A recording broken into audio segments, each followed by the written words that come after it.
Hello दोस्तों, मैं हूं गौरव और आज जो है हम यूजीसी नेट का जो है लेक्चर डिस्कस करने वाले हैं। जो महामैराथन चला रहे हैं उसका लेक्चर 71।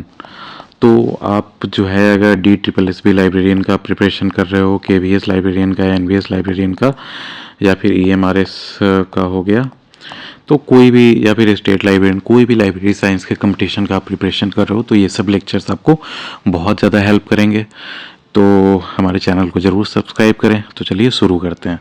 तो आज का हमारा टॉपिक है कि library automation, areas, planning, selection of hardware, software, implementation and evaluation, standards for library automation. तो देखो, लाइब्रेरी ऑटोमेशन है क्या? तो जो रिपीट वाले टास्क होते हैं, रिपीटेटिव टास्क होते हैं, इसको आप ऑटोमेट कर दो और सॉफ्टवेयर्स के थ्रू जो है, लाइब्रेरी मैनेजमेंट सॉफ्टवेयर हो गया या फिर जो है लाइब्रेरी ऑटोमेशन सॉफ्टवेयर्स वगैरह होते हैं, ये सब को यूज करके जो है आप जो आपका काम है उसका एफिशिएंसी इंक्रीज कर सकते हो, है ना। तो ये सब लाइब्रेरी ऑटोमेशन में आता है। देखो, इंट्रोडक्शन टू लाइब्रेरी ऑटोमेशन देखते हैं। Library automation refers to the use of computers and other related technology to perform traditional library activities such as cataloguing, circulation, acquisition and serial control. Automation helps in improving efficiency. जो मैं कह रहा हूँ ना कि efficiency बढ़ जाएगा। जो जो काम मानो कि 10 लोग जो है मिल के कर रहे होंगे, उसको जो है आप एक बंदा कर सकता है ना। तो इससे आपका इफिशियंसी हो गया। तो उसके बाद वो जो 9 लोग बचे हैं उसको आप कुछ और काम दे सकते हो, लाइब्रेरी का एक्सपेंशन कर सकते हो, बजट जो है जब बढ़ा के आप बुक्स ले सकते हो, दूसरी जगह एक्सपेंडिचर कर सकते हो। तो ये सब आ जाता है। Providing better services to users, कि आप जो है अपने यूजर्स को बेटर सर्विसेज दे सकें। And managing library operations more effectively, और बेटर और इफेक्टिव तरीके से जो है आप अपने लाइब्रेरी ऑपरेशन को मेंटेन कर सकें। अब देखो, इसका क्या क्या इंपॉर्टेंस हो जाता है लाइब्रेरी ऑटोमेशन का। तो enhances efficiency in managing library resources, आपके पास जो जो लाइब्रेरी रिसोर्सेज है उसको आप और बेटर एफिशिएंटली यूज कर सकते हैं। Provides easy access to library resources, आपका लाइब्रेरी रिसोर्सेज का जो है ईजी एक्सेस आप प्रोवाइड करेंगे। ईजी एक्सेस का मतलब क्या हो गया? तो जस्ट फॉर एग्जांपल, मान लो कि आप जो है एक सर्कुलेशन का जो है सॉफ्टवेयर आप यूज कर रहे हो। लाइब्रेरी सर्कुलेशन आपको पता होगा, जो आप बुक को इशू कर रहे हो, फिर रिटर्न हो गया, इस पे आप कितना फाइन लगाओगे, ये सब का। तो आप लाइब्रेरी सर्कुलेशन का सॉफ्टवेयर को यूज कर रहे हो, मतलब ऑटोमेशन में, और उससे आप सोचो कि अगर कोई स्टूडेंट जो है वो खुद रिटर्न करके खुद ही इशू कर ले, तो उसके बाद आपका कितना झंझट बच जाएगा और कितना, मतलब टेक्नोलॉजी के कारण जो है आपका ऑपरेशन सिंप्लीफाई हो जाएगा, है ना। Facilitates better service to users, और मतलब बेटर सर्विस मिलेगा। Reduces repetitive and clerical work, जो वही मैं कह रहा हूँ कि जो रिपीटेटिव काम है, जो बिना मतलब का किया जा रहा है। जस्ट फॉर एग्जांपल मैं एक बताता हूँ। जैसे मान लो कि क्लासिफिकेशन हुआ, तो लाइब्रेरी क्लासिफिकेशन में आपको एक एक बुक दे दिया जाए तो आप एक दिन में कितना ही बुक को क्लासिफाई कर लोगे। लेकिन वही आपका जैसे लार्ज लैंग्वेज मॉडल्स है, जो है जैसे ChatGPT है, ये सब, तो ये सब लार्ज लैंग्वेज मॉडल्स आप सर्कुलेशन के लिए भी बना सकते हैं, या फिर बना भी होगा ऑब्वियसली। तो उससे आप जैसे समझ सकते हैं कि आप क्लासिफिकेशन करवा रहे हैं तो कितना इजी हो जाएगा कि आप उसमें जैसे टॉपिक दे रहे हैं, आपका जो AI है उसको सारा चीज़ पता है बुक के बारे में, वो कितना परफेक्ट तुरंत सेकेंडों में क्लासिफिकेशन कर देगा। जो कि आपको जो है हर क्लासिफिकेशन के लिए अलग अलग जो है, मतलब हो सकता है जैसे एक्सपर्ट रखना पड़े, जो कि कितने टाइम तक बुक जो है मतलब देखेंगे, उसके बाद क्लासिफाई करेंगे एक एक चीज़ को, उसमें भी जो मिस्टेक्स हो सकता है। तो आप समझ सकते हो कि इससे जो है रिपीटेटिव और क्लैरिकल वर्क जो है वो इजी हो जाएगा। Improves accuracy in library operations, तो लाइब्रेरी ऑपरेशंस में जो है आपका एक्यूरेसी भी बढ़ेगा। जो मैंने बताया कि क्लैरिकल एरर्स जो होता है वो आपका मतलब एकदम निग्लिजिबल हो जाएगा। Supports resource sharing among library, और आपका डिजिटल लाइब्रेरी है, और जैसे मान लो कि आप अपने यहाँ का एक सिस्टम डिज़ाइन किए हो लाइब्रेरी सर्कुलेशन का, और उसके बाद एक और दूसरे यूनिवर्सिटी का सिस्टम है लाइब्रेरी सर्कुलेशन का। तो अब दोनों सिस्टम है, तो उसके बाद दोनों को जो है मतलब ज्वाइन भी किया जा सकता है इंटर लाइब्रेरी लैंडिंग के लिए। समझ गए, हिस्टोरिकल बैकग्राउंड देखो, the concept of library automation in India began in the late 1960s। The INFLIBNET जो है जो information and library network centre was established in 1991 to promote automation in Indian academic library. समझ गए? तो the national mission on libraries was launched in 2014 to modernise and digitally link public libraries across India. समझ गए? तो सारे जो जितने भी पब्लिक लाइब्रेरीज हैं उनको भी जो है डिजिटली लिंक किया जा रहा है कि उनके पास जो भी डिजिटल रिसोर्स हो और आपकी लाइब्रेरी में जो भी डिजिटल रिसोर्स हो तो वो एक दूसरे का एक्सेस कर सकते हो। तो रिसोर्सेज का क्या होगा? ऑप्टिमम यूटिलाइजेशन होगा आपका। अब देखो, एरियाज ऑफ लाइब्रेरी ऑटोमेशन, तो किस किस क्षेत्र में जो है लाइब्रेरी ऑटोमेशन किया जा रहा है? तो कैटलॉगिंग, तो कैटलॉग कार्ड जैसे बनता था तो अब देखते हो कि अब तो खैर कार्ड का सिस्टम बहुत पहले जा सकता है चुका है। तो मार्क आपको पता होगा कि मशीन रीडेबल जो है कैटलॉगिंग किया जाता है। तो अब इससे जो है देखो कितना मतलब सिंप्लीफाई हो गया प्रोसेस, है ना। देखो, creation and maintenance of library catalogues, use of MARC जो मैंने बताया, machine readable cataloguing standards. Example OPAC जो है आपका online public access catalogue, J39.50 protocol for cataloguing. फिर देखो circulation, managing lending and return of book, जो मैं अभी एग्जांपल दिया था थोड़ी देर पहले कि आप मान लो कि लाइब्रेरी सर्कुलेशन का कोई जो है सॉफ्टवेयर यूज कर रहे हो और उसमें जैसे ऑटोमेशन यूज कर रहे हो तो उसमें जो है तो क्या होगा कि और आपका जो है लेंडिंग हो गया, फाइन वसूलना हो गया, कोई रिटर्न कर रहा है या फिर एडवांस बुकिंग करना है, मतलब एडवांस बुकिंग आप जैसे बुक के लिए कर सकते हो। तो ये सब कितना जो है तो ईजी हो जाएगा, है ना। Automation of issues return and renewable process, समझ गए। फीचर्स देख लो, अब देखो कोई स्टूडेंट अगर जो है जैसे नहीं है, मान लो कि जैसे हॉस्टल में भी नहीं है और उसको जो है एक तरह से लाइब्रेरी से बुक रिन्यू करानी है क्योंकि उसे और ज़्यादा दिन के लिए चाहिए, तो वो मतलब घर बैठे बैठे जो है लाइब्रेरी ऑटोमेशन में ऐसा कर सकता है कि वहाँ से जो है मतलब ऑटोमेटिकली ऑनलाइन रिक्वेस्ट डाल दे सकता है, जो कि यहाँ पे जो है आप जैसे एज ए लाइब्रेरियन भी हो सकता है कि उसे जैसे मतलब वेरीफाई करें या फिर प्रोसेस करें, या फिर हो सकता है कि अगर वो एक ही बार रीइशू करा रहा हो तो वो ऑटोमेटिकली प्रोसेस हो जाए। तो ये सबसे जो है आपका रिपीटेटिव टास्क और जो झंझट वाले काम है वो सब बच जाते हैं कि आप अपना फोकस जो है तो कुछ क्रिएटिव काम में कर सकते हो, लगा सकते हो। फीचर्स देख लो, तो जैसे बारकोड होता है, RFID सिस्टम, बारकोड आप देखे होंगे, पता होगा जैसे बुक के पीछे जो ऐसे ऐसे लंबे लंबे लाइंस जो रहते हैं जो स्कैन करके जो है आप बुक के बारे में जो है जान सकते हो, उसको बारकोड कहते हैं। RFID जिन्हें नहीं पता हो जान लो, RFID होता है जैसे आप मॉल में घुसते हो तो कोई अगर जो है मतलब कपड़ा उठा के आप भाग जाओ तो उसके बाद सायरन बजने लगता है ना, तो किस लिए बजता है? वो RFID के कारण बजता है। वहाँ भी उधर टेक्नोलॉजी वही यूज हो रही है और जो है लाइब्रेरी में भी वही RFID टेक्नोलॉजी यूज होता है कि आपका टैक्स लगा होता है बुक्स में और जब तक आप इशू नहीं कराते हो, उसको न्यूट्रलाइज नहीं किया जाता है, टैग हटाया नहीं जाता है, तब तक आप अगर जैसे निकलते हो बाहर तो वो आपका सायरन बजने लगता है या फिर कोई ना कोई ऐसा जो है साउंड निकलने लगता है। ऑटोमेटेड चेक इन चेकआउट, समझ गए। अब देखो एक्विजिशन, तो लाइब्रेरी एक्विजिशन में जो है क्या क्या आ जाता है कि आप जो भी बुक वगैरह खरीदते हो तो उसका जो पूरा प्रोसेस हो गया ना वो सारा मतलब एक्विजिशन में आ गया। जैसे आप जो है तो ऑर्डर को ट्रैक करोगे, फिर जो बजट बनाओगे, फिर जो है तो वेंडर का डिटेल्स लोगे, है ना। जैसे अभी आपको ये जैसे नॉर्मल जो है लग रहा होगा, लेकिन आप अगर जब गवर्नमेंट डिपार्टमेंट में जॉब करने जाओगे तो आपको पता चलेगा कि आप ₹1 का भी हिसाब इधर से उधर नहीं होता है। तो उसके लिए आपको पहले जो है जैसे जैसे इंडेंट देना पड़ता है कि आप जो है ये सब सामान खरीदना चाहते हैं, तो उसके लिए आपको जो आपके मतलब HOD या फिर जो है मतलब डायरेक्टर या रजिस्ट्रार हो गए यूनिवर्सिटी के, उनके पास वो इंटेंट जाएगा, वहाँ से वो जब अप्रूव होगा उसके बाद आप जो है कोटेशन मंगाओगे, है ना। कोटेशन मंगाओगे, वो भी 3 कोटेशन रहना चाहिए, 3 कोटेशन एटलीस्ट कि जो है ये सब सामान हम अगर जो है खरीदना चाहते हैं तो उसके बाद जो है मतलब कितना कितना प्राइस लगेगा। तो अब आप जो है मतलब कोटेशन मंगाओगे अलग अलग जो है मतलब कंपनी से, उसके बाद वो लोग अपना अपना प्राइस देंगे कोटेशंस।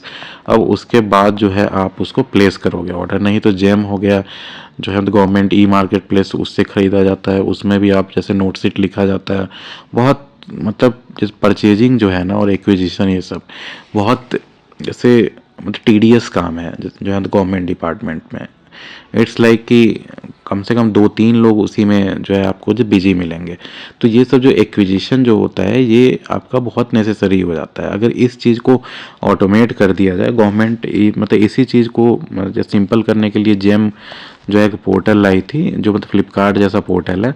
लेकिन बट द पॉइंट इज़ कि आपको अगर 200 रुपये का कोई सामान खरीदना है तो आप जेम पोर्टल पे नहीं खरीद सकते हो। तो बहुत सारा ब्यूरोक्रेसीज में आपको डिफ़िकल्टीज मिलेंगी। तो अगर वैसे ही लाइब्रेरी में आप जैसे बुक्स खरीदते के समय सोचो कि अगर उतना कॉम्प्लिकेटेड सिस्टम हो तो उसका कितना दिक्कत हो जाएगा। तो वही आपका एक्विजिशन जो है उसको भी जो है आपका ऑटोमेशन किया जाता है। तो उसमें आपका process of ordering and receiving books and other materials, automation helps in tracking orders, budgets and vendor details. ये सब आपका वेंडर डिटेल्स उसमें मिल जाता है। Use of integrated library system जो ILS है फॉर एक्विजिशन मैनेजमेंट। समझ गए। अब देखो सीरियल्स कंट्रोल। तो सीरियल कंट्रोल में क्या होता है, सीरियल्स कहते किसको हैं, तो आप सब्सक्रिप्शन वाले कुछ चीज़ हो गया ना तो वो सब सीरियल्स में आते हैं। जैसे मान लो आप ई बुक्स हो गया या जैसे ई मैगजीन्स हो गया, है ना। कोई ज़रूरी नहीं है कि ऑनलाइन ई मैगजीन्स हो, वो मतलब ऑफलाइन भी हो सकता है, वो भी आपका सीरियल में ही आएगा। तो इसी टाइप का मतलब कुछ भी इस टाइप का सब्सक्रिप्शन लेके आप हर महीने या फिर हर वीकली या फिर हर फोर्टनाइटली जो 15 दिन पे हो गया 14 दिन पे, तो वो तो देखो managing subscription of journals and मतलब journals and periodicals, automation assist in tracking renewables claims and binding processes, use of electronic resource management ERM systems जो है यूज किया जाता है इसमें। तो ये आप याद कर लो कि अगर पूछा जाता है ERM सिस्टम्स जो है, तो अगर ऑप्शन दे दिया जाए किस में यूज किया जाता है तो आप सीरियल कंट्रोल अगर ऑप्शन में है तो लगा सकते हैं। समझ गए।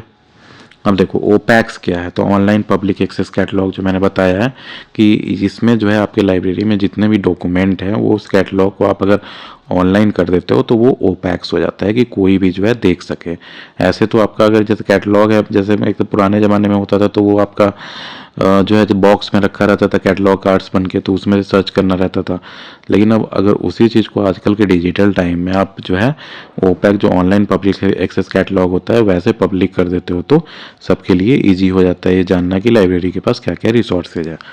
देखो तो ओपैक्स जो है provide online access to the library catalogue, users can search reserve and renew items online, enhances user interaction with library resources. अब देखो इंटर लाइब्रेरी लोन देखो, तो इंटर लाइब्रेरी लोन क्या है, तो facilitates borrowing and lending of materials between library, ये तो आपको पता होगा, सिंपल चीज़ है। Automation helps in managing request and tracking materials, तो वही मैं बता रहा हूँ। तो इसमें भी आपको अगर सॉफ्टवेयर के थ्रू जो है लाइब्रेरी ऑटोमेशन के थ्रू जो है इंटर लाइब्रेरी लोन भी आपका जब ऑटोमेट हो जाएगा तो सोचो कितना ईजी हो जाएगा उसमें ट्रैक करना। मानो कि आपके यहाँ का बुक है वो दूसरे कॉलेज का जो है मतलब जिसके साथ आपका टाई अप है दूसरे लाइब्रेरी के साथ, वहाँ के लाइब्रेरी का कोई यूज़र है, उन्होंने आपके यहाँ से लैंड किया है। तो अब उसको जो है आपका अगर ऐसा सॉफ्टवेयर नहीं है तो आप ज़्यादा ट्रैक नहीं कर पाओगे। अब उसी में जो है आपके सॉफ्टवेयर में अगर लाइब्रेरी ऑटोमेशन में ये सब फैसिलिटीज़ आ जाए कि उसको जो है रेगुलर जो है एक तरह से नोटिफाई किया जाए ऑन जैसे थ्रू SMS या फिर ईमेल, इस तरह से कि आपका मतलब डेट पास आ रहा है रिटर्न करने का, तो वो आप जैसे सोच सकते हो कि कितना ईजी हो जाएगा प्रोसेस कि आपका बुक जो है हो सकता है टाइम पे मिल जाए। अब देखो प्लानिंग फॉर लाइब्रेरी ऑटोमेशन, तो लाइब्रेरी ऑटोमेशन में आप जो है क्या क्या प्लान करोगे, तो वो देखो आपको लगेगा बहुत बार कि यार UGC नेट में ये सब सिलेबस में क्यों है, ये सब तो बहुत सिंपल है, ऐसे ही हो जाएगा।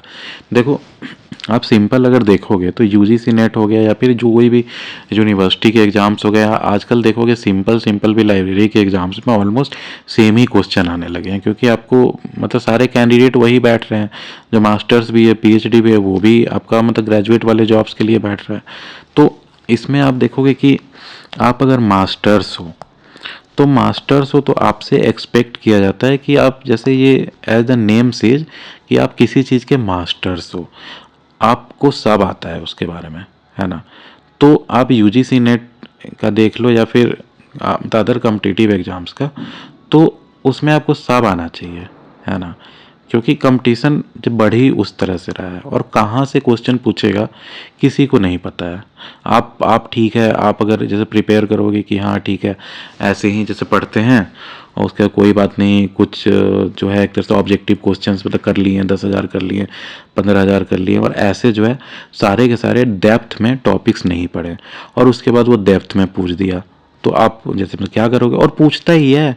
आप यूजीसी नेट का एग्ज़ाम दे के देखो, कोई मतलब दिल पे हाथ रख के कह दो कि वो जो है आप जो भी जैसे पढ़ के जाते हो वही आता है वो एग्ज़ाम में, क्योंकि वो कहाँ से पूछता है नोबडी नोज।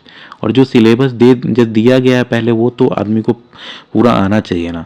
तो मैंने सारे टॉपिक्स जो हैं वो सारे टॉपिक्स जो है मतलब कवर किए हैं। इसमें एक भी ऐसा टॉपिक नहीं है यूजीसी नेट का कि इसमें जिसमें जो इसमें नहीं कवर हो।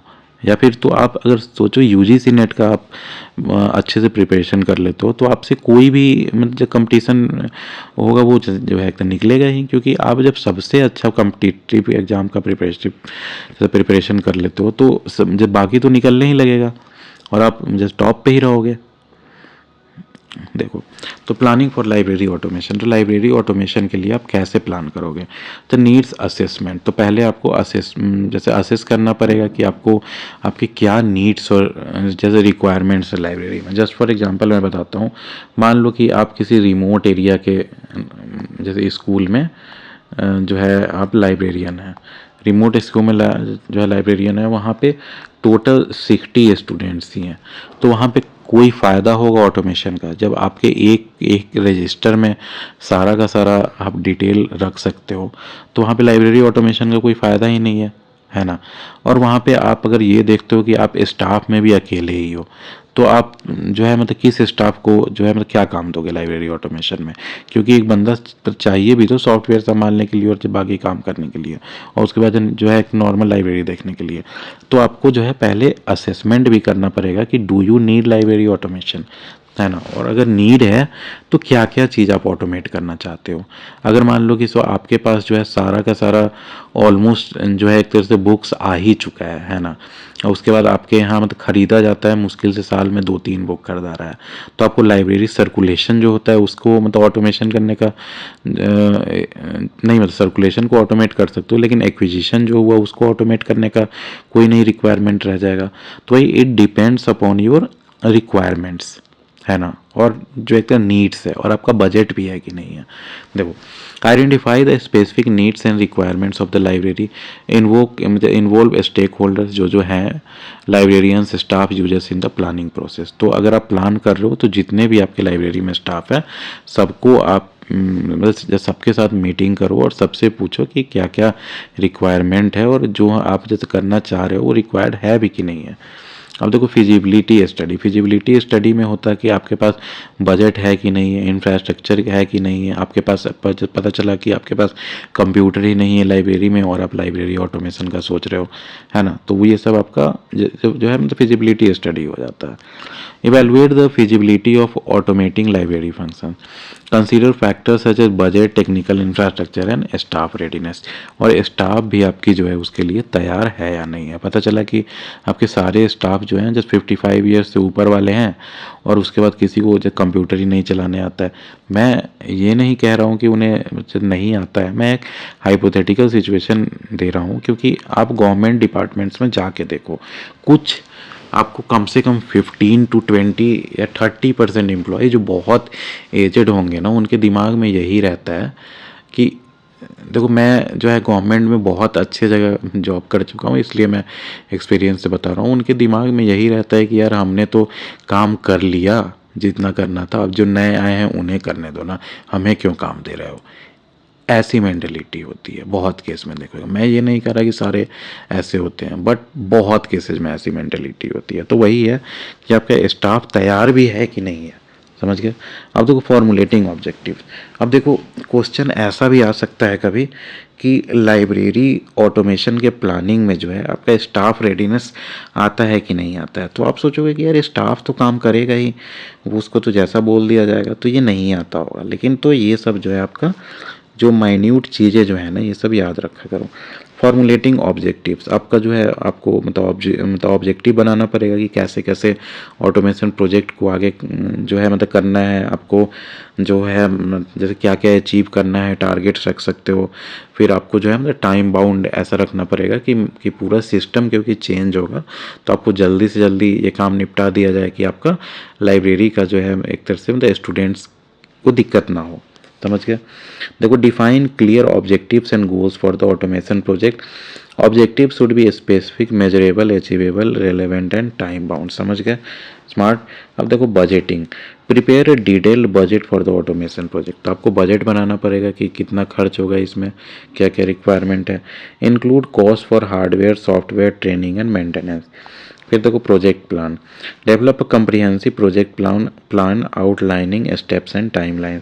Assign responsibilities to project team members. समझ गए कि प्रोजेक्ट प्लान बना के जो जो आपके टीम मेंबर्स है सबको रिस्पॉन्सिबिलिटी आप सौंप दो। अब देखो, selection of hardware and software. तो हार्डवेयर और सॉफ्टवेयर जो आप सेलेक्ट करोगे वो कैसे करोगे? तो देखो, हार्डवेयर सिलेक्शन में और क्या क्या आपको हार्डवेयर लेना पड़ेगा लाइब्रेरी ऑटोमेशन में, तो देखो, और क्या क्या ध्यान देना है सेलेक्ट करते समय। देखो, जो हार्डवेयर सिलेक्शन में server, work station, networking equipment और बारकोड आरएफआईडी इक्विपमेंट, क्या क्या है सब। सर्वर आपको पता होगा जहाँ पे डेटा स्टोर रहता है, डेटा मैनेजमेंट पे वो यूज होता है। सेंट्रलाइज्ड और distributed server systems for data management. तो आपके ऊपर डिपेंड करता है कि आप सेंट्रलाइज मतलब सर्वर लेना चाहते हैं कि डिस्ट्रीब्यूटेड सर्वर लेना चाहते हैं। दोनों में क्या डिफरेंस है मैं बताता हूँ। सेंट्रलाइज सर्वर हुआ कि मान लो आपका जैसे यूनिवर्सिटी है, कोई जैसे बिहार यूनिवर्सिटी है मान लो, या फिर जैसे रांची यूनिवर्सिटी है, दिल्ली यूनिवर्सिटी है, कोई भी है। तो अब वो यूनिवर्सिटी में बहुत सारे डिपार्टमेंट होंगे, अगर जैसे बड़ी यूनिवर्सिटी है तो। अब अगर पूरा का लाइब्रेरी एक ही है तो आप पूरे सारे डिपार्टमेंट के लिए एक ही सर्वर बनाना चाहते हैं, या फिर अलग अलग जो बिल्डिंग्स में अलग अलग डिपार्टमेंट है तो उसके बाद वहाँ पे जो है एक तरह से अलग अलग जो है मतलब छोटा छोटा सर्वर जो है सब जगह मतलब डिस्ट्रीब्यूटेड सर्वर टाइप बनाना चाहते हैं। क्योंकि डिस्ट्रीब्यूटेड बनाओगे तो उसमें ऐसा है कि जैसे एक तरह से एक जगह का डेटा ख़राब होता है तो उसका ठीक रहेगा। समझ रहे हो ना? अगर आपका ये वाला मान लो कि आपका जो सेंट्रल लाइब्रेरी हुआ वहाँ पे आग लग गई, तो आग लगे, देखो आपको सारा चीज़ जो भी गलत हो सकता है सबके लिए तैयार रहना है ना, लाइब्रेरी में एज ए लाइब्रेरियन। तो अगर मान लो कि वहाँ आग लग गई तो उसके बाद आपका तो सारा का सारा डेटा चला जाएगा, है ना। तो अगर ऐसे डिस्ट्रीब्यूटेड आप रखे हो सर्वर सिस्टम तो उसमें जो है आपका डेटा लॉस मिनिमाइज किया जा सकता है। वर्क स्टेशन क्या होता है? तो वर्क स्टेशन जो इंडिविजुअल कंप्यूटर हुआ ना, इंडिविजुअल कंप्यूटर, तो उसको एक वर्क स्टेशन कहते हैं लाइब्रेरी वगैरह में।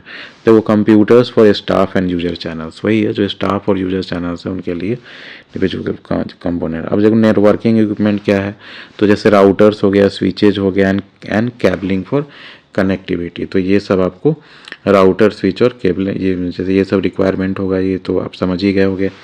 बारकोड और आरएफआईडी इक्विपमेंट, जैसे मैंने पहले बताया था कि आपको जो है तो बुक सेफ्टी के लिए कि बुक चोरी ना हो और उसका सर्कुलेशन अच्छे से हो सके, उसमें जो है आरएफआईडी टैग्स लगाए जाते हैं, बारकोड्स लगाए जाते हैं। तो देखो, तो इसमें आपको कैसे यूज करना है, तो scanners, printer, tags for inventory management. समझ गए? तो ये सब आपको रिक्वायर्ड होगा हार्डवेयर में। सॉफ्टवेयर सिलेक्शन में देखो क्या क्या रिक्वायर्ड होगा आपको, तो इंटीग्रेटेड लाइब्रेरी सिस्टम्स, जैसे आपका जो है मतलब आईएलएस, जैसे कोहा सॉफ्टवेयर का नाम सुने होंगे आप, ऑनलाइन भी आप गूगल पे टाइप करके देख सकते हो। तो लाइब्रेरी मैनेजमेंट का सॉफ्टवेयर है, तो उसी को मतलब इंटीग्रेटेड लाइब्रेरी जो हम सिस्टम्स भी कह सकते हो। Software that integrates various library function. तो एक अगर एग्जांपल पूछा जाता है तो कोहा मान लो, जान लो एग्जांपल्स। कोहा हो गया, सोल हो गया। सोल का फुल फॉर्म क्या है? Software for university libraries.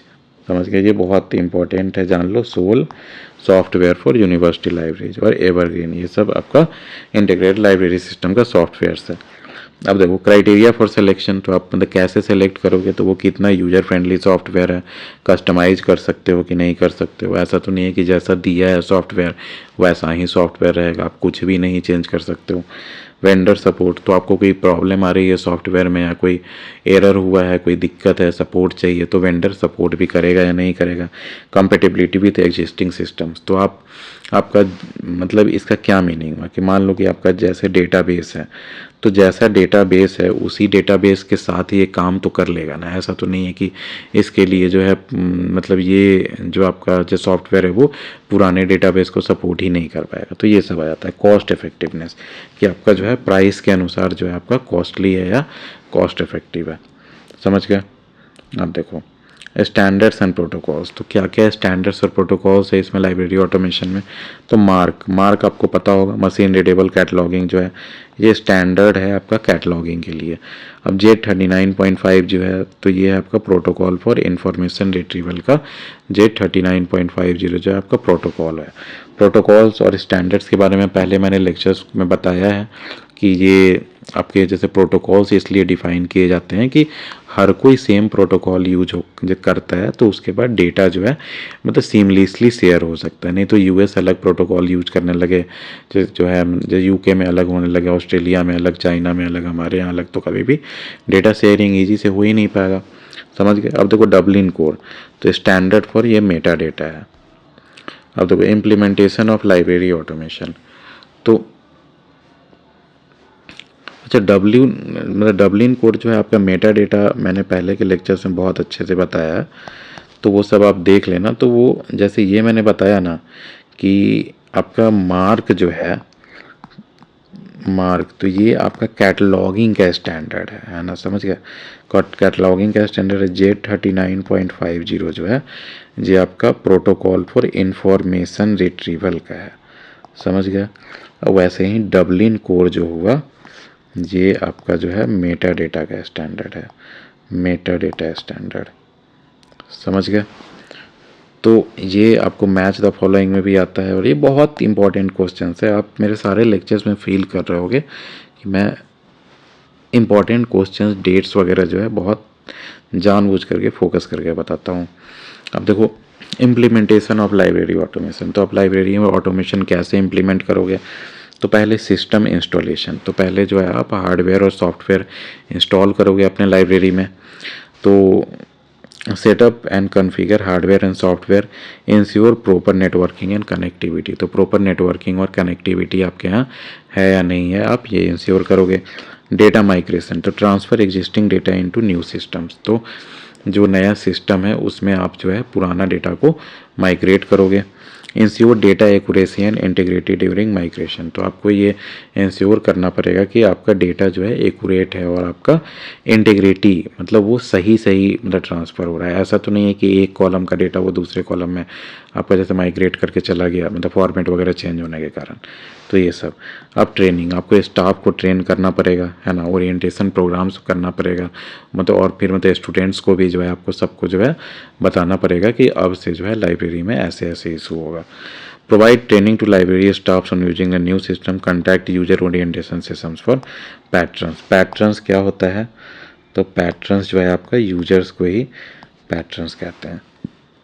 अगर आप कोहा सॉफ्टवेयर यूज किए होगे तो आप देखे होगे उसमें एक पैटर्न वाला ऑप्शन रहता है, उसमें ऐड पैटर्न का ऑप्शन रहता है।